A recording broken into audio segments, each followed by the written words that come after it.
안녕하세요. 타인의 집이라고 하는 책입니다. 손원평 작가분의 책이고요. 이 책을 읽으면서 많은 생각을 했습니다. 여기에서 여러 가지 단편들이 이렇게 대목대목 이렇게 나와 있는데요. 제일 이제 이 책의 제목이듯이 타인의 집이라고 하는 단편을 보면 이제 그렇습니다. 그 아파트 안에 여러 사람들이 쉐어하우스라고 하는 형태로 이제 들어가서 살죠. 여기 이제 주인공 여성도 그 쉐어하우스의 한 공간을 할애받아서 살고 있습니다. 그러면서 이제 자신이 이제 나름 그 안에서 같은 바구니에서 살아가는 모습들인 거죠. 최대한 마주치지 않으려고 하고 공용으로 쓰는 냉장고를 이 주인공 여성은 이용하지 않습니다. 자기만의 냉장고를 자기 방 안에 조그맣게 쓰고 유일하게 자기 방에만 달려있는 화장실을 다른 입주자, 다른 세입자가 쓰려고 하는 걸 거부하죠. 굳이 저렇게 살 필요가 있나라고 생각하지만 나름의 살아가는 방식들인 겁니다. 나름의 살아가는 방식. 아무래도 이 여성 주인공은 자기만 쓸 수 있는 혼자만의 화장실이 있다라는 게 참 큰 거였죠. 근데 이제 이런 생활이 아무래도 고시원이나 고시텔에서 살 때에 비해서는 훨씬 더 심리적으로 안정이 되고 좀 여유로웠다라는 거죠. 공간도 훨씬 더 넓었고요. 보통의 이제 청년들이 지방에 사는 사람들이 서울에 올라오면 당장 보증금 있는 자기만의 공간을 갖추기가 힘들죠. 그러다 보니까 고시텔에 가는데 참 힘들다라는 거죠. 이 여성 주인공이 이제 남자친구와 파혼한 이유도 집 때문이라는 거죠. 지방 발령 나면서 이제 장거리 이제 커플이 된 이제 이 젊은 청춘들은 같이 함께할 공간이 없어가지고 이제 갈등이 생겼다라는 거죠. 이걸 보면서 저는 이제 어떤 영화가 생각이 나냐면 소공녀라고 하는 그 영화가 생각이 났습니다. 그 소공녀 영화의 한 장면 중에 어느 대목에서 되게 마음이 아팠냐면 젊은 청춘이 사랑을 나누고 싶은데 너무 추우니까 못하겠는 거예요. 그래서 뭐라고 얘기냐면 다음에 날이 좀 따뜻해지면 그때 하자 이렇게 얘기를 합니다. 젊은 청춘에게 사랑을 나눌 수 있는 공간조차 허락되지 않는 세상이다라는 생각에 좀 많이 씁쓸했죠. 근데 이 타인의 집에 나오는 이 여자 주인공 또한 마찬가지 같다라는 생각이 들었습니다. 이래저래 많은 고민들을 했죠. 많은 고민들. 이제 같이 일하는 다른 여성이 화장실을 좀 쓰게 해달라. 화장실 사용비 명목으로 돈을 주겠다 이렇게 얘기하지만 거절하죠. 거절합니다. 처음에 병이 있다라고 거짓말하고 나중에는 그냥 있는 그대로 솔직하게 얘기하죠. 내가 돈을 지불한 만큼 누리기로 한 만큼 내가 이용하고 싶다. 남들에게 터치받고 싶지 않다. 같이 쓰고 싶지 않다라는 거죠. 그러면서 거절하는 거죠. 그러다 보니까 어떻게 됩니까? 같이 사는 사람들 간에도 거리감이 생기는 거죠. 멀어지는 거죠. 하지만 그런 것조차 괜찮다라고 이제 여기는 거죠. 왜겠습니까? 왜? 그냥 그렇게 살아도 만족하니까요.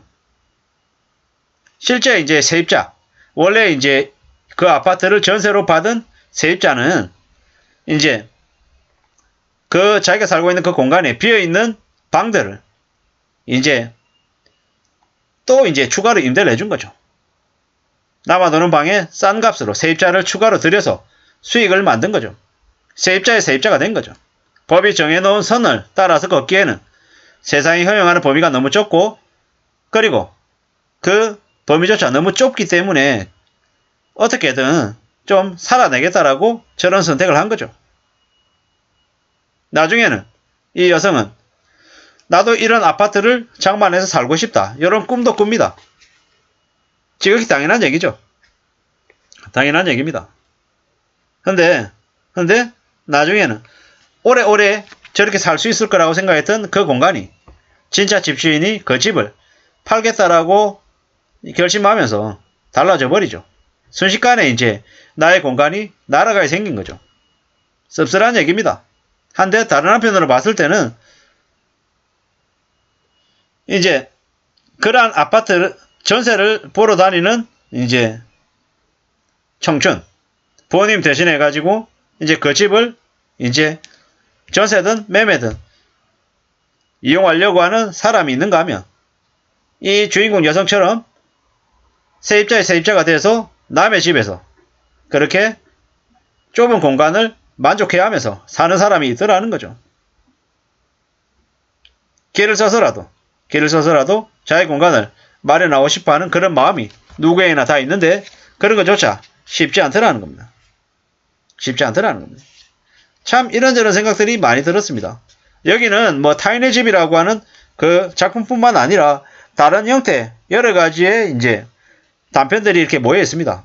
그 단편들을 읽으면서 많은 생각들을 할 수 있을 것 같습니다. 많은 생각들. 뭐 한국 사회의 계급, 이제 사는 곳이 어디냐, 어떤 형태의 집에 사냐, 이런 걸로 이제 계급이 나눠지기도 하잖아요. 그리고 여기에 보면 또 다른 이제 단편도 있습니다. 아리아드네의 정원이라고 하는 곳이 있는데요. 그 아리아드네라고 하는 것도 뭐라고 되어 있냐면 사람을 계급으로 나눕니다. 계급으로. 좀 씁쓸하죠. 씁쓸합니다. 뭐 여기에 보면은 유닛 ABCD라고 얘기하는데 뭐 이제 아파트, 고급 아파트, 그냥 고만고만 아파트, 임대 아파트 뭐 이렇게 이제 구분 짓는 것처럼 여기도 ABCD라고 이제 등급을 매기죠. A는 당연히 최상 등급이고 B, C, D는 이제 내려가면 내려갈수록 이제 추락하는 거죠. 뭐 A에 사는 사람들은 아주 우아하고 멋있게 사는 거고요. 아래로 내려가면 내려갈수록 싸우고 험담하고 참 남을 뒤통수는 그런 일들이 벌어지는 거죠. 뭐 이런 이제 구분되어 있는 사회, 계급화되어 있는 사회 이런 것들을 이 작품 안에서는 충분히 엿볼 수 있습니다. 그리고 이런 생각도 하는 거죠. 아, 나는 저 계급 안에서 어디쯤에 속할까? 그리고 나는 과연 올라갈 수 있을까? 이런 고민들도 한다라는 거죠. 확실한 건 뭐다? 이 작품들 하나하나가 우리에게 알려주는 느낌들이 분명히 있더라는 겁니다. 상자 속의 남자라고 하는 이 작품은 택배 일을 하는 남자 주인공이 나오죠. 근데 남을 위해서 살던 형, 그렇지만 그 남을 위해서 자신의 몸을 던졌던 그 형이 식물인간이 돼서 참 한심하게 살고 있는 모습을 보면서 아무 짓 하지 않고 오직 신경 안 쓰고 움직이지 않아야 된다. 이런 생각들도 이제 충분히 하게 되죠. 저도 이제 그런 생각들이 드는 거고요. 그런 생각들을 해봤습니다.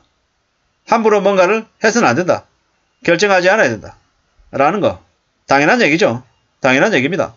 뭐 이태원 사태 때 PCR이라 그래가지고 그런 것들을 안 했던 남성들을 보면서 충분히 이해가 됐던 거죠. 왜냐, 그거 잘못한다고 했다가 성추행범으로 몰릴 수가 있는데 누가 그걸 하냐라는 거죠. 당연한 거죠. 세상에 여성이 위급한 상황이 생겨서 쓰러졌는데 그 여성을 이렇게 세워주고 부축해줬는데 성추행범으로 잡히는 세상이 지금의 세상이니까 함부로 그런 것에 엮여서도 안 되고 함부로 도와줘서도 안 된다는 생각을 하는 게 어쩌면 당연한 세상이 아닌가라는 거죠. 어떻게 그렇게 생각하냐? 어떻게 그렇게 사냐? 그건 아니지 않느냐? 인간이기를 저버린 거 아니냐? 라고 얘기하지만 내가 베푼 호의가 그게 되려 범죄가 돼서 나에게 되돌아온다고 하는데 누가 호의를 함부로 내보이겠냐라는 거죠. 잘못 보인 호의가 내 인생을 망가뜨린다라고 생각하면 호의를 보낼 수 있겠냐라는 거죠. 보이지 못한다라는 겁니다. 함부로 뭔가를 하지 못한다라는 거죠. 이게 참 씁쓸하지만 지금의 현실입니다. 나라가 왜 이 모양이라는 생각도 들죠.